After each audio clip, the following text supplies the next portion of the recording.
Now student, we will discuss the lecture series for 12th class.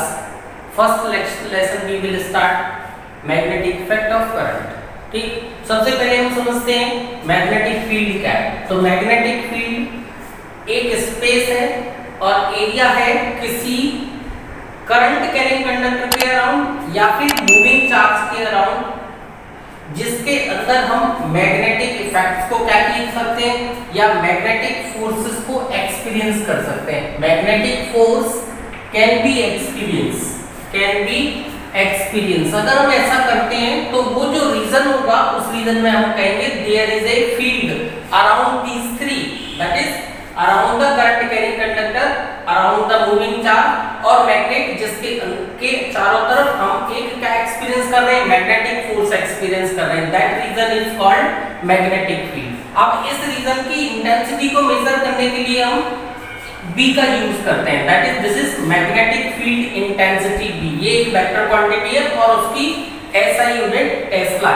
ये चीज हम समझते हैं। तो सबसे पहले ये समझो इस बात का क्या एविडेंस है कि मैग्नेटिक फील्ड है। तो आप सिंपली दो चार्जेस को मूव कराओ एक दूसरे के पैरेलल। एक ये पॉजिटिव चार्ज मूव कर रहा है, एक नेगेटिव चार्ज मूव कर सकता है आइदर ऊपर की तरफ। अब आप देखोगे कि जब ये चार्ज क्या होंगे, मूविंग होंगे, तो दे एक्सपीरियंस ए फोर्स, ये दोनों एक फोर्स एक्सपीरियंस करेंगे। ठीक है, ऐसा क्यों हुआ उसका रीजन हमने कहा कि जब कोई चार्ज मूव करता है तो वो अपने अराउंड एक मैग्नेटिक फील्ड डेवलप करता है। उस मैग्नेटिक फील्ड की वजह से जो दूसरे चार्जेस होते हैं वो मैग्नेटिक फोर्स को एक्सपीरियंस करते हैं।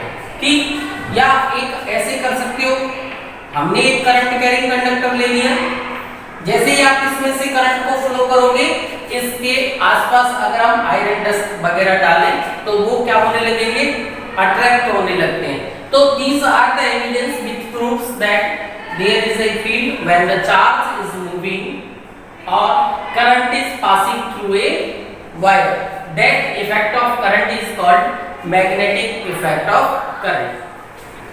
अब अगर हम मैग्नेटिक फील्ड को और आगे प्रोसेस करते हैं, दैट इज कुछ और चीजें डिस्कस करने की कोशिश करते हैं, तो पहला टॉपिक अब हम लेते हैं ऑस्टेड्स एक्सपेरिमेंट, जो इस बात का एविडेंस देगा कि किसी करंट कैरिंग कंडक्टर्स में से जब कोई करंट फ्लो करता है,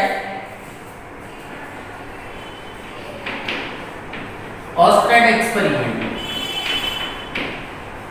देखो ये एक्सपेरिमेंट ये वेरीफाई करेगा कि जब करंट किसी वायर से फ्लो करता है तो उसके अराउंड मैग्नेटिक फील्ड डेवलप होता है। सिंपल, ऑस्टेड्स ने एक एक्सपेरिमेंट इस तरह से परफॉर्म किया। एक बैटरी ली, उस बैटरी को की मदद से एक कंडक्टिंग वायर के साथ कनेक्ट कर दिया। ये कोई कंडक्टिंग वायर है, इसके साथ हमने इसको कनेक्ट कर दिया। यहाँ पर की ये प्लस और ये माइनस बैटरी के साथ कनेक्ट कर दिया। ठीक, अब आप इसके साथ एक कंपास प्लेस कर दो। हमने एक कंपास इसके साथ प्लेस कर दिया। इस कंपास का नॉर्थ और साउथ अपनी नेचुरल पोजीशन में अलाइन होंगे। जो उनके नेचुरल नॉर्थ और नेचुरल साउथ होंगे उसकी तरफ वो क्या होंगे, अलाइन होंगे। हमने मान लिया कि ये at this time this is south pole and this is north pole. ठीक, ये इस तरह से अलाइंड है, जबकि की की पोजीशन ऑफ है। पहली कंडीशन हमने ले लिया कि फर्स्ट में हमने कहा कि नो करंट, इसका मतलब की इज ऑफ, दैट इज की इज ऑफ। अगर कोई करंट नहीं है तो कंपास के अंदर जो डिफ्लेक्शन है वो अपना नेचुरल नॉर्थ साउथ को ओबे करता है। That mean compass on natural north south में है, नेचुरल। ठीक है, अब आप क्या करो, सेकंड केस में इस तरह से इंट्रोड्यूस करो, इस की को ऑन कर दो। जो की अभी आपने ऑफ कर रखी थी, आप इसी की को ऑन कंडीशन में लेके जाओ। जैसे ही आप इसको ऑन कंडीशन में लेके जाओगे, इसमें एक करंट फ्लो होना शुरू हो जाएगा, पॉजिटिव टू नेगेटिव। इसमें ऐसे करंट क्या होगा, कंडक्ट होगा। जब कोई करंट इसमें से इस तरह से कंडक्ट होगा तो क्या होगा कि ये अपने अराउंड मैग्नेटिक फील्ड डेवलप करता है और मैग्नेटिक फील्ड डेवलप करने की वजह से कंपास डिफ्लेक्ट करेगा। देखो ऐसे ये कंपास इस तरह से डिफ्लेक्ट कर जाता है, ये पोल इधर की तरफ और ये ऐसे, दैट इज नॉर्थ इधर डिफ्लेक्ट हो गया और साउथ इधर डिफ्लेक्ट हो गया।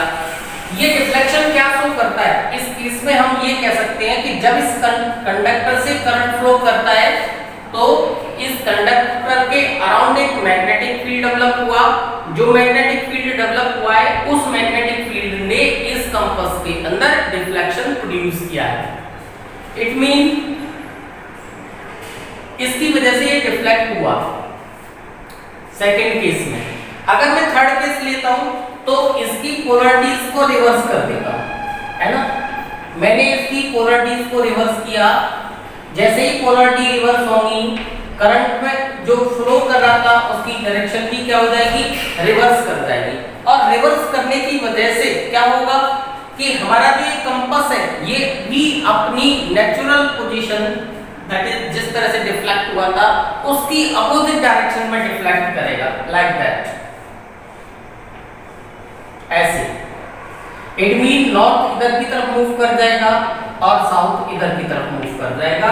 ये हमारा थर्ड केस में ऐसा होगा जब हमने पोलैरिटीज को क्या कर रखा है? रिवर्स कर रखा है।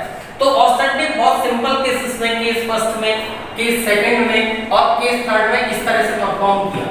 और ये परफॉर्म करके उसके जो ऑब्जर्वेशंस थे उन ऑब्जर्वेशंस को हम समझ लेते हैं। ठीक, पहला ऑब्जर्वेशन था कि जब कोई करंट नहीं था इसमें कोई डिफ्लेक्शन नहीं था।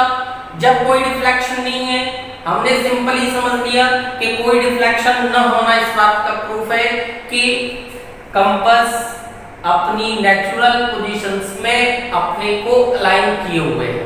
ठीक, दूसरे केस में हमने क्या किया? दूसरे केस में हमने जैसे ही इस की को ऑन किया एक करंट फ्लो होना शुरू हो गया। करंट फ्लो होने की वजह से वायर के अंदर के अराउंड मैग्नेटिक फील्ड डेवलप हुआ। उस मैग्नेटिक फील्ड ने कंपास को डिफ्लेक्ट कर दिया। थर्ड ऑब्जर्वेशन ये शो करता है कि अगर हम डायरेक्शन ऑफ करंट रिवर्स कर दें तो कंपास में डिफ्लेक्शन भी क्या हो जाएगी? रिवर्स कर जाएगी। दैट इज करंट की डायरेक्शन रिवर्स करने पर डिफ्लेक्शन भी रिवर्स हो जाएगी। और डिफ्लेक्शन रिवर्स होना ये प्रूफ करता है कि मैग्नेटिक फील्ड की डायरेक्शन भी चेंज हो गई कि नहीं। अगर हम इन सब बातों को डिस्कस करते हैं तो ये कंक्लूड होता है कि जब कोई कंडक्टर से करंट फ्लो करता है तो एक मैग्नेटिक फील्ड बनता है।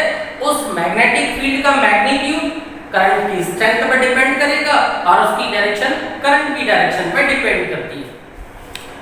अब हम आगे बढ़ते हैं और उसके लिए सबसे पहले हम ये समझते हैं, मैग्नेटिक फील्ड की कैलकुलेशन स्टार्ट करते हैं। तो सबसे पहला इसमें लॉ है बायो-सेवर्ट्स लॉ। दैट इज अब आप इस लॉ की मदद से मैग्नेटिक फील्ड की स्ट्रेंथ मेजर कर सकते हो। ऑस्टेंट्स एक्सपेरिमेंट में हमने ये समझ लिया कि किसी करंट कैरिंग कंडक्टर में से जब करंट फ्लो करता है वायर में से तो उसके अराउंड एक मैग्नेटिक फील्ड डेवलप हो जाता है। और अब हम ये समझेंगे कि वो कितना मैग्नेटिक फील्ड डेवलप करता है। ठीक, उसके लिए बायो-सेवर्ट्स ने एक सिंपल उसने कहा कि ये एक करंट कैरिंग कंडक्टर है, इसमें से कोई करंट फ्लो कर रहा है आई। इस कंडक्टर का कोई स्मॉल एलिमेंट आप ले लो। हमने एक स्मॉल एलिमेंट ले लिया, दैट एलिमेंट इसकी लेंथ dl है। हमने ये कोई dl लेंथ का कंडक्टर ले लिया।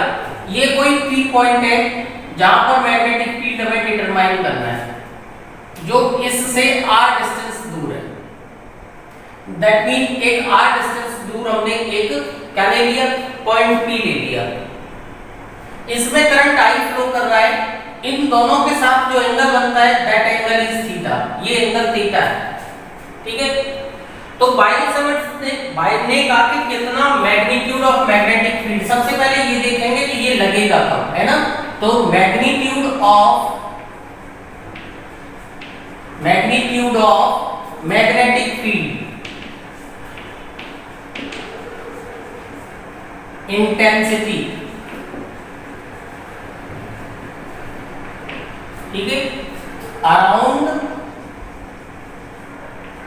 ए करंट एलिमेंट, एक करंट एलिमेंट की वजह से। ठीक है, around a current element is depends. देखो किस किस पर डिपेंड करेगा। पहला कॉन्सेप्ट जिस पर ये डिपेंड करता है magnitude of magnetic field that is dV directly proportional होगा मैग्नीट्यूड ऑफ करंट के कि कितना करंट उस एलिमेंट में फ्लो कर रहा है, दैट इज आई क्या है, करंट है। सेकंड हमने ये कहा ये डायरेक्टली प्रोपोर्शनल होता है लेंथ ऑफ एलिमेंट के, that is length of element, किसी एलिमेंट की लेंथ के डायरेक्टली प्रोपोर्शनल हो जाएगा। थर्ड पॉइंट ये डिसाइड करता है कि जो डीबी होगा वो डायरेक्टली प्रोपोर्शनल होता है साइन थीटा के। साइन थीटा क्या है, थीटा है angle between direction of current एक तो हमने ये ले लिया एंड लाइन ऑफ जॉइनिंग। देख लो आप डायग्राम में इजीली आपको दिख रहा है, ठीक है। थर्ड इनवर्स स्क्वायर लॉ को फॉलो करता है, that is dV inversely proportional होता है square of distance between current element and the point where electric field to be determined. तो इन फोर फैक्टर से magnitude of magnetic field affected होगा। इनमें से कोई भी जो भी बदलेगा उसके साथ इस पॉइंट पर डेवलप होने वाला मैग्नेटिक फील्ड किसकी वजह से, इस करंट एलिमेंट की वजह से भी चेंज होगा। अब आप इन सभी फैक्टर्स को कंबाइन कर सकते हो। तो यहाँ देखते हैं अगर मैंने इन सभी फैक्टर्स को कंबाइन कर दिया तो कॉम्बिनेशन के बाद क्या मिलेगा, डीवी डायरेक्टली प्रोपोर्शनल हो जाएगा I dl sine theta over R square के। अब हमने पहले से ही पता है जब भी हम प्रोपोर्शनल हटाएंगे तो यहाँ पर एक कांस्टेंट लेके आते हैं के I dl sine theta over R square. अब देखो हमने क्या समझा, यहाँ पर के एक नया टर्म है ना, कि यहाँ पर कांस्टेंट ऑफ प्रोपोर्शनैलिटी है और जो ये कांस्टेंट ऑफ प्रोपोर्शनैलिटी है वो दो फैक्टर से अफेक्टेड रहता है। के डिपेंड्स कौन कौन से फैक्टर, एक तो सिस्टम ऑफ यूनिट पे डिपेंड करेगा, सिस्टम ऑफ यूनिट पे डिपेंड करता है। दूसरा ये डिपेंड करता है मीडियम पर कि कंडक्टर के अराउंड मीडियम की कंडीशन। तो दो फैक्टर्स के साथ ये अफेक्टेड होगा कौन, कांस्टेंट ऑफ प्रोपोर्शनैलिटी। अब देखो हमने एक बात डिस्कस कर ली, ठीक है। क्या डिस्कस कर लिया कि हमारा जो के था वो दो फैक्टर से अफेक्टेड था। तो अब अगर मैं ये कहता हूं के को जब हम डिफाइन करने की बात करते हैं किसके अंदर, एसआई सिस्टम में, तो एसआई सिस्टम में के की जो वैल्यू होगी के इक्वल टू होता है म्यू नॉट अपॉन 4 पाई के इक्वल। न्यूमेरिकल वैल्यू होती है 10⁻⁻⁷। के की वैल्यू म्यू नॉट अपॉन 4 पाई होगी किसमें, के की वैल्यू एसआई सिस्टम के अंदर 10⁻⁷ टेस्ला मीटर पर एम्पियर, ये इसकी एसआई यूनिट होगी, ठीक। याद रखना ये उसकी एसआई यूनिट होगी, ये उसका न्यूमेरिकल वैल्यू है। यहाँ पर एक टर्म आया म्यू नॉट, म्यू नॉट को बोलते हैं हम एब्सोल्यूट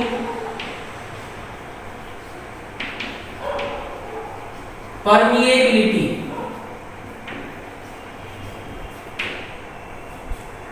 ठीक है, किसी मीडियम की परमिएबिलिटी यह डिफाइन करती है कि वो मीडियम किसी मैग्नेटिक फील्ड के लिए किस तरह का नेचर शो करेगा। दैट इज ये एब्सोल्यूट है, इसका मतलब जब कोई मीडियम नहीं होगा या एयर होगी तब की कंडीशन में हमने कहा, ठीक। तो इसकी भी वैल्यू आप समझ सकते हो, ये 4 पाई इंटू 10⁻⁻⁷ टेस्ला मीटर पर एम्पियर में ही होगा इसका। दूसरा हमने कहा सिस्टम ऑफ यूनिट में एसआई हो सकता है, दूसरा सीजीएस हो सकता है। सीजीएस सिस्टम में के का वैल्यू 1 होगा, ठीक है। अब एक बात और डिपेंड करता था, हमने कहा था मीडियम पे और डिपेंड करेगा। तो जब किसी करंट कैरिंग कंडक्टर के अराउंड कोई मीडियम होगा तो मीडियम होने पर इसकी वैल्यू k का वैल्यू म्यू नॉट की जगह म्यू अपॉन 4 पाई होगा और म्यू वेरी करेगा सभी मीडियम्स के लिए डिफरेंट होगा, तब आप k की जगह म्यू अपॉन 4 पाई यूज कर सकते हो। म्यू को आप लिख सकते हो म्यू नॉट म्यू आर के ऊपर। म्यू आर क्या होता है? रिलेटिव परमिएबिलिटी होती है, किसी मीडियम की रिलेटिव परमिएबिलिटी रहेगी। तो आप k को इन वैल्यूज में रिप्लेस करके बायो-सैवर्ट्स लॉ ऐसे लिखा जा सकता है। That mean Biot Savart's law can be written as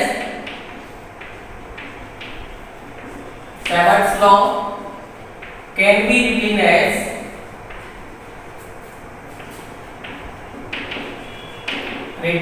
as B equal to या dB equal to हो जाएगा mu not upon 4 pi I dl sin theta over r square. ऐसे आप इसको रिप्रेजेंट कर सकते हो। आगे हम इसी एक्सप्रेशन का यूज करेंगे। तो mu not dB equal to हो जाएगा mu not upon 4 pi I dl sin theta upon r square. ठीक, ये एक कॉमन डिस्कशन था इस वाले टॉपिक का। थोड़ा सा और आगे बढ़ते हैं।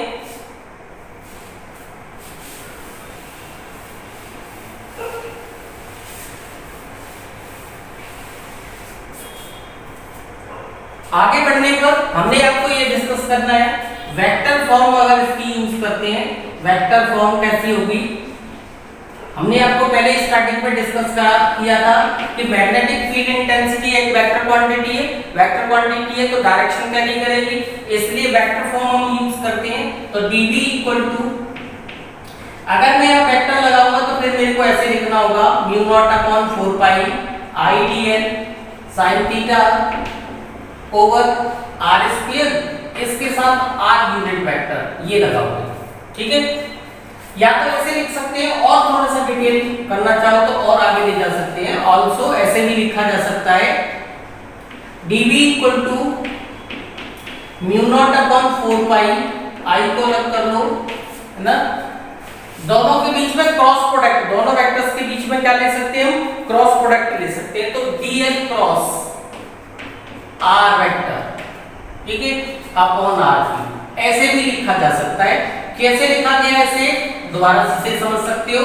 हमने कहा इसको रिप्लेस करना होगा तो r unit vector equal to होता है vector r upon modulus of the vector. जब ये वैल्यू यहाँ पर प्लेस की गई होगी तो r इसके साथ मल्टीप्लाई करके तो क्यूब हो जाएगा और इसका इसके साथ क्रॉस प्रोडक्ट करेंगे तो ये आ जाएगा।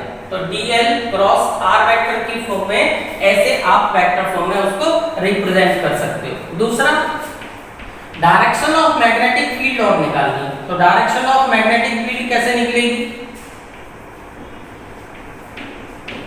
आपके पास सिंपल तरीके हैं, कई मेथड्स हैं जिनके थ्रू आप ऐसा कर सकते हो। एक तरीका ये है dl क्रॉस r, इस क्रॉस प्रोडक्ट की डायरेक्शन निकालो। जो क्रॉस प्रोडक्ट की डायरेक्शन होगी वही मैग्नेटिक फील्ड की डायरेक्शन होगी। अदरवाइज आप राइट हैंड रूल यूज कर सकते हो। राइट हैंड, देखो राइट हैंड रूल यूज करो। रूल ये कहता है कि अगर मैं अपने राइट हैंड में कोई वायर ऐसे इमेजिन करता हूं कि ये कोई वायर है, ये वायर हमने अपने हथेली के बीच में इसको ग्रिप कर रखा है लाइक दैट। ये हमारी फिंगर्स हैं ऐसे, ठीक। अब अगर हमारा थंब पॉइंट आउट करता है डायरेक्शन ऑफ करंट, ये हमारा थंब है जो डायरेक्शन ऑफ करंट को पॉइंट आउट कर रहा है, तो कर्ल ऑफ द फिंगर्स जो होगा हमारी ऐसे कर्ल ऑफ फिंगर है, तो curl of finger magnetic field line को रिप्रेजेंट करेगा। इसके किसी भी पॉइंट पर डाला गया टेंजेंट मैग्नेटिक फील्ड की डायरेक्शन देगा। ठीक है, तो एक तो आप right hand thumb rule use कर सकते हो। सिंपल, बहुत सिंपल तरीका है, मैंने भी आपको डिस्कस किया। Grip a conductor into A right hand and thumb in the direction of current, then the curl of the finger shows the direction of magnetic field. Easily आप इसको कर सकते हो। दूसरा, आप स्क्रू रूल भी यूज कर सकते हो। मैथ्स मैक्सवेल स्क्रू रूल भी यूज कर सकते हो। अगर आप करना चाहते हो तो इसकी मदद से भी आप इसको भी ऐसे ही कोई राइट हैंडेड स्क्रू लीजिए और उसको ऐसे घुमाओ कि उसका जो एडवांसमेंट है वो करंट की डायरेक्शन में हो, तो जो आपका थंब रोटेट करेगा वो मैग्नेटिक फील्ड लाइन को रिप्रेजेंट करेगा, सेम जैसे यहाँ रिप्रेजेंट कर रहा था वैसे ही यहाँ पर। तो put a right handed screw near a wire and advancement of the screw shows the direction of current, then the movement of your thumb shows the magnetic field line। और इसके किसी भी पॉइंट पर डाला गया टेंजेंट मैग्नेटिक फील्ड की direction को क्या करेगा, रिप्रेजेंट करेगा। फाइन। अब देखो मैं एक चीज और लेता हूं, अगर मैं इसके केसेस को और डिस्कस करने की कोशिश करता। केस फर्स्ट, अगर ये कोई करंट कंडक्टर है, अगर पॉइंट यहां पर सिचुएटेड हो, यहां पर, इसका मतलब करंट एक कंडक्टर के ऊपर अगर मैग्नेटिक फील्ड निकालना है तो थीटा बिकम्स 0, और थीटा 0 होगा तो मैग्नेटिक फील्ड dB की वैल्यू भी 0 होगी, याद रखना। ठीक है। अगर परपेंडिकुलर होगा, दैट इज पॉइंट यहां पर लाई करेगा, तो इसके साथ बनने वाला जो एंगल होगा ये 90 का होगा। उस केस में मैग्नेटिक फील्ड की स्ट्रेंथ मैक्सिमम होगी। ठीक है। तो इस तरह से आप बायो-सेवर्ट्स लॉ का ओवरव्यू समझ सकते हैं।